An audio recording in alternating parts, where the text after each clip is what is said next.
Esta presentación corresponde a la clase del viernes 23 de mayo. Hemos incorporado audio a la presentación de Filminas para poder orientar un poco la lectura, y cualquier duda que se presente la retomaremos en la próxima clase del viernes 30 de mayo. Vamos a abordar la lectura del libro de Lucy Caballero y Verónica Gago, Una lectura feminista de la deuda. Si bien están indicadas las páginas desde el inicio hasta la página 30, sugerimos la lectura de todo el libro. En primer lugar, porque su presentación de los casos y de las experiencias de resistencia que narran creemos que son muy ilustrativos, que vale la pena ver los ejemplos y el alcance de los movimientos de base, de resistencia, feministas, trans, de la agricultura, que las autoras han recorrido para poder hacer este planteo, y también porque siempre sugerimos que ustedes puedan conceptualizar mirando y relacionando teoría y práctica. En ese sentido, si pueden y quieren, sugerimos la lectura de todo el libro.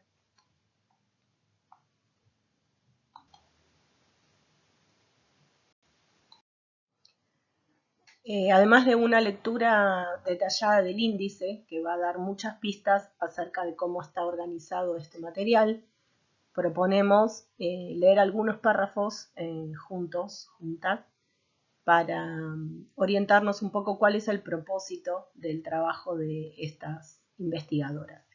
En la introducción del apartado Sacar del closet a la deuda, las autoras dicen: confeccionamos este libro cuaderno para sistematizar investigaciones personales y colectivas que venimos haciendo en los últimos años, dentro de la universidad pública y gratuita y en espacios de investigación militante. Nos parece urgente y necesario una lectura feminista de la cuestión financiera, y para eso aquí reunimos pistas metodológicas, hipótesis políticas y narraciones de prácticas que la están problematizando al calor del movimiento feminista del que hacemos parte. Es decir, las autoras se posicionan epistemológicamente, son parte de este movimiento. Recuerden que este libro en el inicio comenta que salió a la luz en el año 2019 entre las luchas del movimiento feminista por los derechos y que fue discutido en muchas organizaciones, en muchos encuentros por distintos colectivos activistas, de manera que fue nutrido y fue realimentado con nuevos conceptos y que permitió generar un debate muy importante dentro del movimiento y hacia la sociedad. Por lo tanto, podemos decir que nos interesa pensar que en este sentido la deuda quiere ser analizada como un concepto y al mismo tiempo quiere ser interpretada de manera de poder visualizar qué impacto tiene para el colectivo feminista vivir endeudada. Al mismo tiempo va a proponer, porque identifica y analiza, ver modos de oponerse a estas lógicas capitalistas y que permitan de alguna forma ver cómo estos movimientos van generando modelos alternativos para oponerse. Sacar del closet a la deuda de cada quien, cada persona, cada hogar, cada familia, significa primero hablar de ella, narrarla y conceptualizarla para entender cómo funciona. Investigar con qué economía se enhebra, hacer visible de qué formas de vida se aprovecha y cómo intervienen los procesos de producción y de reproducción de la vida. En qué territorio se hace fuerte, qué tipo de obediencias y desobediencias produce. Sacar del closet a la deuda significa hacerla visible y ponerla como problema común. Desindividualizarla, porque sacarla del closet implica desafiar su poder de avergonzar y su poder de funcionar como un asunto privado, con el cual nos enfrentamos haciendo cuentas solas. Nos detenemos en este apartado, porque acá podemos hacer bien evidente la posición de las autoras. De alguna manera, la propuesta de las obediencias y desobediencias, de las que hemos venido hablando en clases anteriores, puede verse también acá manifestada. El posicionamiento de visibilizar y hacer de un problema que suele considerarse individual el movimiento contrario, desindividualizar, tomarlo como un problema común. Sacar del closet, van a decir, es un concepto que también implica desafiar el poder de avergonzar como una dificultad individual y el poder de funcionar como un asunto privado, es decir, del que no se habla y del que nos tenemos que arreglar de manera privada, individual o de alguna forma solas. En la página 14 hacen bien explícita la perspectiva, a la que van a describir como una triple apuesta. En primer lugar, visibilizar que para hablar del endeudamiento en su forma contemporánea es imposible hablar solo de endeudamiento público, es decir, la deuda tomada por los estados, dejando afuera el endeudamiento de la vida cotidiana. El primer planteo va a apostar a entender el concepto de deuda desde otra dimensión, desde la dimensión de lo que ocurre al interior de la vida privada de cada una de las mujeres y de lo que ocurre dentro de los colectivos. También comprendiendo que dentro del colectivo feminista encontramos los movimientos trans. En segundo lugar, como una apuesta política en relación a la necesidad de que esta temática sea tenida en cuenta desde las prácticas de resistencia en las distintas organizaciones. La situación de prácticas y resistencia no vamos a ahondar acá porque lo hemos tomado en experiencias y clases anteriores. Sí es interesante poder mirar que este análisis que estas autoras han hecho dentro de los movimientos de Argentina tuvieron muchísimas repercusiones en el movimiento Ni Una Menos y fueron debatidos en muchas otras instancias de organizaciones de base y feministas en otras geografías. En tercer lugar, porque hablar de endeudamiento de la vida cotidiana nos lleva directamente a una tarea estratégica, rastrear la vinculación entre la deuda y las violencias machistas. En este sentido, tenemos otros textos y otras autoras que ya han hablado de la perspectiva feminista y aquí tenemos una invitación a poder empezar a hacer cruces intertextuales con otras lecturas de la materia. Por último, desde las luchas feministas actuales se impulsa un movimiento de politizar y colectivizar el problema financiero. Y esta va a ser la apuesta de este material y los conceptos claves que proponemos para la lectura de estas autoras en esta materia.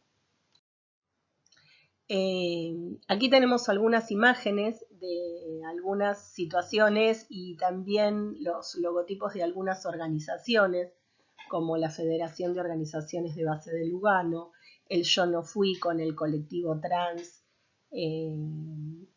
que contempla una organización política y social que trabaja con los feminismos que han sido encarcelados y que deben reinsertarse social y económicamente al salir de la cárcel.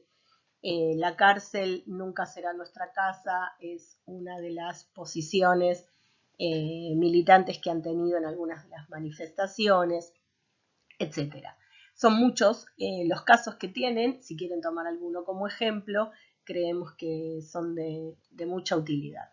Investigar qué diferencial de explotación se produce cuando las endeudadas, las que hacemos cuentas todo el día, somos mujeres, amas de casa, jefas de familia, trabajadoras formales y de la economía popular, trabajadoras sexuales, migrantes, habitantes de las villas o favelas, negras, indígenas, travestis, campesinas, estudiantes.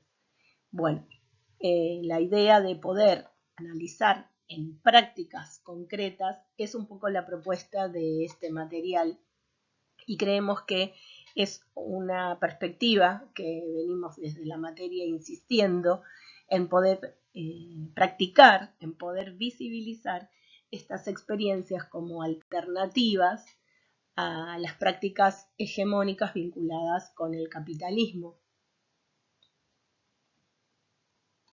Las experiencias que van a analizar y que van a ir a mirar son muy diversas y creemos que acá en este párrafo se puede concentrar un poco las distintas experiencias que han ido analizando en relación a la deuda de manera individual y que estas autoras van a proponer problematizar y colectivizar. Endeudadas para poder pagar un aborto, para pagar la luz o el gas, para tener teléfono y no quedar fuera del mercado laboral, para comprar las semillas que crecerán en la quinta. La deuda no es solo esa abstracción que se nombra en miles de millones de dólares y asociada a la palabra externa, sino que el planteo, el análisis es ver aquellas micro situaciones por las cuales cada una de las personas de forma individual va contrayendo pequeñas y grandes deudas de manera personal y colectiva, de manera de ir generando una obediencia, un sometimiento que casi se vuelve imperceptible y que no es posible problematizar hasta tanto no se develen las condiciones por las cuales es gestado. El concepto colonización financiera es un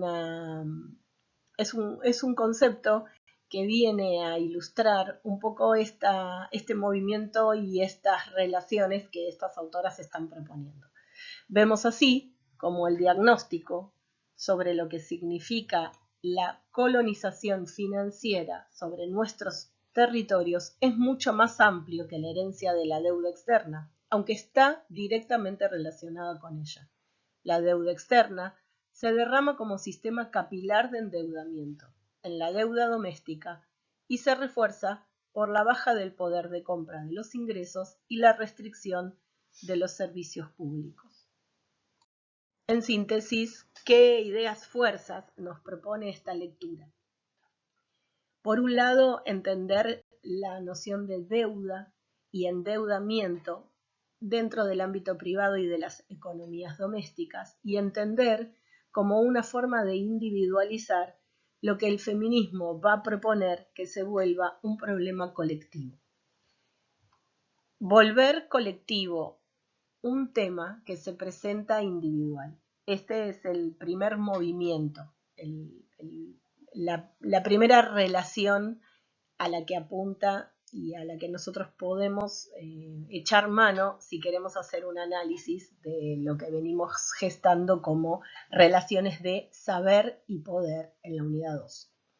Quitarle el poder de culpa e inhibición. A partir de las entrevistas que van haciendo, se van detectando que este sometimiento en base está asentado en la idea que la deuda genera estar inhibidas dentro del closet o culpabilizadas.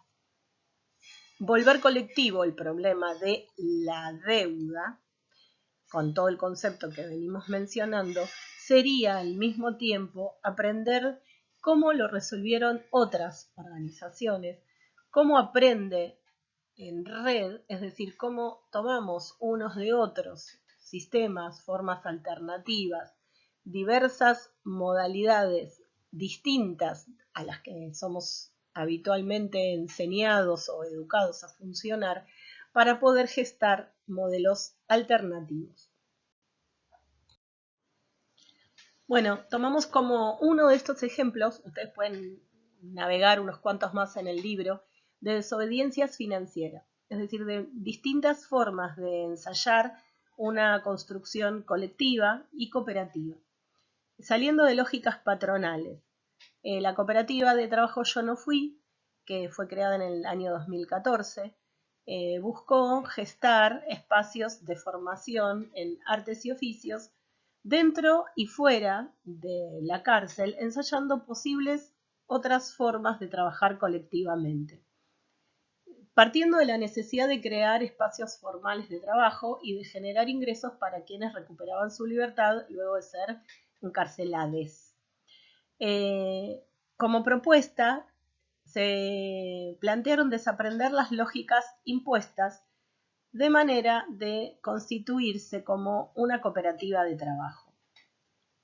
Y que al mismo tiempo, aquí podemos cruzar con nuestras nociones previas analizadas en la materia, como por ejemplo la categoría de interseccionalidad o de prácticas de resistencia y de oposición en lógicas de dominación. Interesa que tal vez al recorrer el libro puedan ir encontrando otros casos, otros ejemplos, para poder ir haciendo los cruces de las categorías teóricas que la unidad 2 fue planteando en relación a interseccionalidad y en relación a los vínculos entre epistemología, saber y poder. Como para ir cerrando esta lectura, pero ir abriendo vínculos con otras lecturas de esta unidad y de la materia, proponemos que empiecen, en vistas de también su trabajo para la guía 2, a hacer el cruce entre las autoras Caballero Gago y las puedan leer relacionadas con otros textos de la materia, como podría ser Parra y Busquier y la posición de Rita Segato.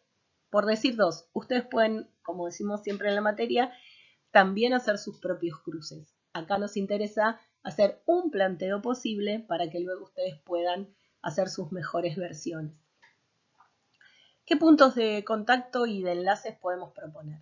Bueno, todas son mujeres investigadoras que parten de la experiencia vivida como mujeres americanas y sudamericanas para realizar su trabajo de indagación. Recurren a conceptos de las disciplinas que estudiaron, ya sea de la antropología, de las ciencias sociales, de la historia, de la sociología, y al mismo tiempo participan de prácticas activistas y recuperan un posicionamiento epistemológico de investigación y de militancia. También investigan para pensar y transformar condiciones de dominación estructural y en ese aspecto mencionamos que el propósito es visibilizar, teorizar, pero también intervenir en la práctica. En esta diapositiva lo que vamos a proponer ya como última placa es poder pensar lo que la perspectiva feminista viene a traernos para cuestionar un posicionamiento epistemológico que se dice neutral y natural. Esta naturalización requiere determinados movimientos metodológicos y de análisis, y el interés que tenemos es que ustedes puedan empezar a hacer estos vínculos intertextuales que venimos mostrando y este análisis de posibles relaciones semánticas. Venimos insistiendo en que ustedes van a ir haciendo sus propios recorridos y también nos interesa que estos movimientos que nos traen ejemplos concretos les permitan a ustedes ir haciendo vínculos con sus propias situaciones vitales, con sus campos laborales, sus campos militantes, los espacios de la vida cotidiana donde las relaciones de saber y poder se van poniendo en juego. Al mismo tiempo, proponemos, como decimos siempre, que puedan ir haciendo relaciones semánticas. En este sentido, la perspectiva feminista se ha posicionado fuertemente contra el pensamiento logo-falocéntrico.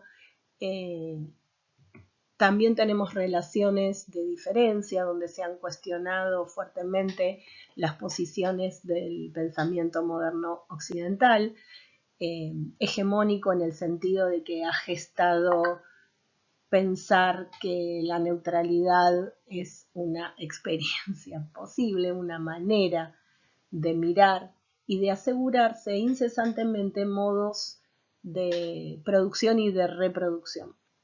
La posición epistemológica feminista viene a suponer que todo conocimiento se produce situacionalmente desde una situación concreta y que es necesario reponer cuál es esa situación. Esto lo hemos visto, por ejemplo, en el texto de hoy y en el texto de los autores de toda la unidad. También, por complementariedad, podemos entender que este texto dialoga con la concepción de la perspectiva interseccional de Parra-Bousquier, con los autores que han denunciado con las categorías de racismo y de racismo epistemológico a las lógicas hegemónicas del pensamiento blanco, machista y occidental, y eso lo podemos ver en los conceptos de interseccionalidad, pero también podemos verlo en el movimiento de los feminismos afrodescendientes y en los movimientos de los feminismos latinoamericanos. Sí, todas estas perspectivas han denunciado el supuesto de neutralidad y de naturalización de las prácticas y han venido a proponer también modelos alternativos.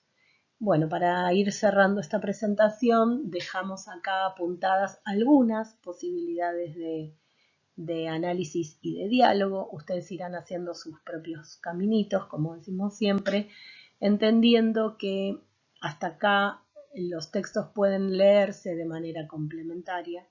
Las autoras y los autores han discutido con algunos modelos hegemónicos y nos parece interesante que puedan ir analizando y visibilizando, mostrando evidencias concretas tanto en los textos como pudiendo hacer vínculos con prácticas concretas en las que ustedes se vean atravesados, envueltos en su práctica o en sus situaciones personales o laborales. Por último, decirles que cualquier duda acerca de la lectura del texto o de los aspectos de la guía que vengan trabajando, vamos a retomar algunas de ellas en la clase del 30 de mayo. Les mandamos un saludo y nos estamos viendo.